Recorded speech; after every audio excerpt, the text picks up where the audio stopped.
If audio is not present in the proper channels, verify that the audio switches are set correctly.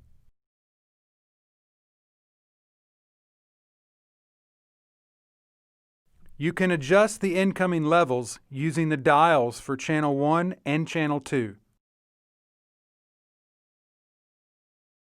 The audio level indicators should at least reach the vertical mark, but should not peak and turn red.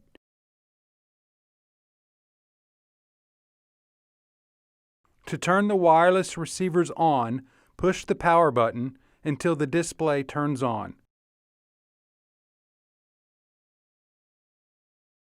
Verify the frequency settings are the same. Remember to turn the units off in the same manner you turn them on. If your wireless system will not turn on, you may need to change the batteries. To use the handheld microphone, disconnect the wireless receiver and connect the stick mic to that input. You do not need to physically remove the receiver mounted on the camera. Just disconnect the cable.